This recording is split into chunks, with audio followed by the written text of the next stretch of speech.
So, David, Tomato Sports here, you cover a whole range of different activity. Tell us, what do you do here?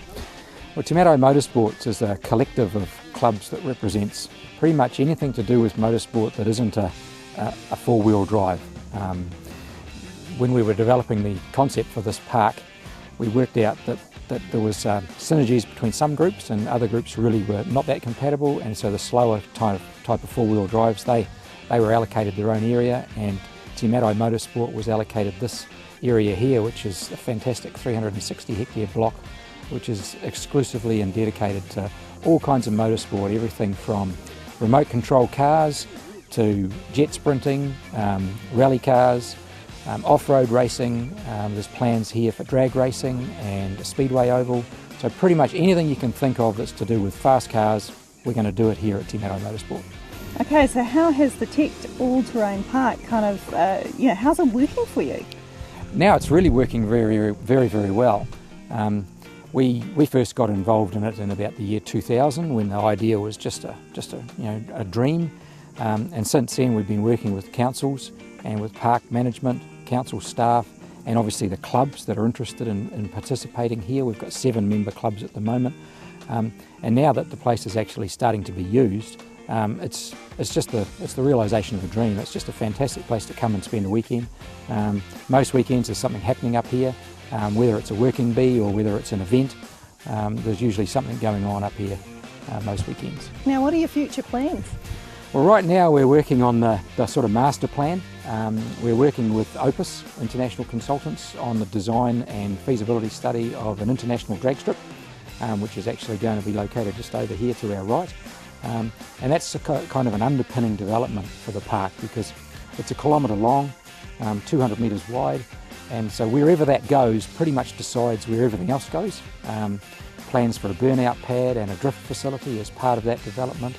And then hot on the heels of that will be rallycross, which we don't really have in New Zealand at the moment because there's no actual rallycross facility. Used to be one years and years ago in Hamilton, Mystery Creek, but the next thing is to build a rallycross track here, which is really like stadium rallying. The way of the world these days is you need spectators and you need to have your sport accessible to the public, and that's the whole idea behind rallycross. It's kind of rallycross in rallying in one place.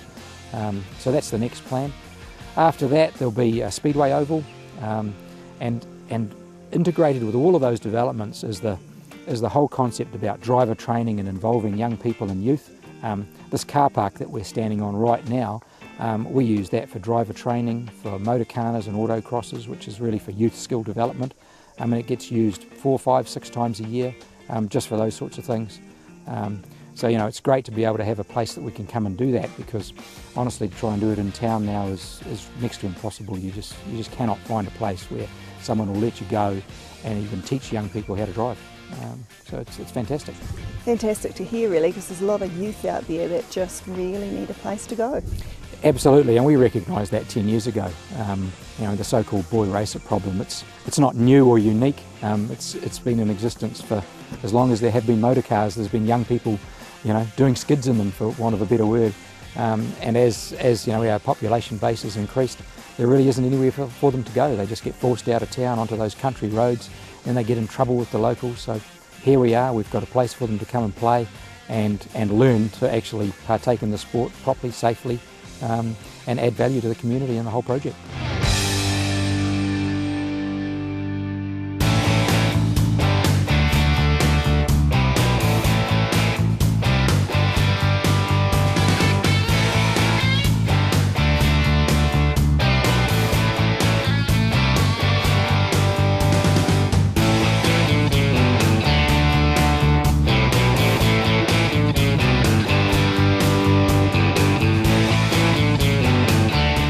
So the Bay of Plenty Clay Target Club, what's it all about?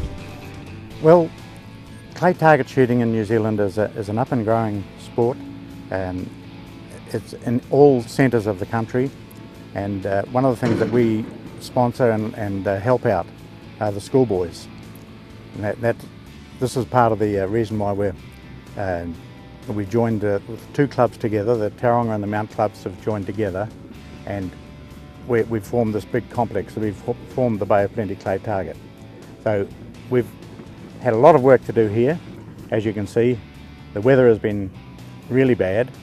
When it rains, the earth moving machinery can't work. Today is the first day that we've been able to lay the lanes here, and we had about a dozen volunteers up here today helping out with that, which is really marvellous. And then we have to do this basically 10 times along here, which makes it half a kilometre long.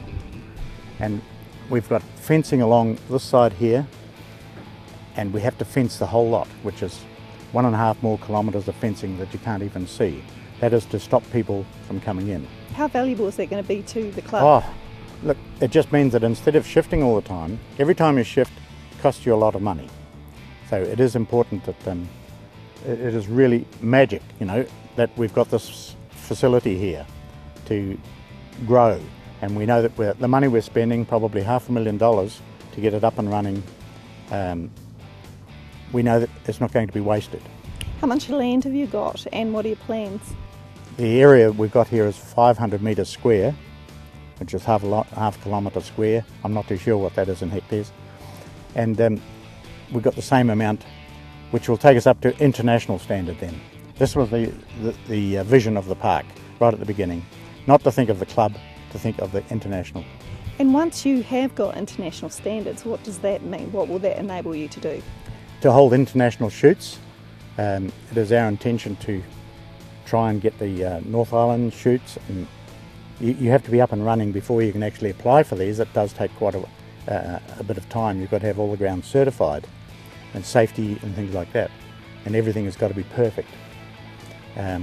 So once we've got that, then we can apply for, say, North Island or provincial, and then North Island, then national, and then after that international, which will take a few years. But we're not for us, it's for the future people, and you know, our grandchildren and things like that will really appreciate. They won't even appreciate what's happened, but they'll say, gee, we've got a lovely ground here.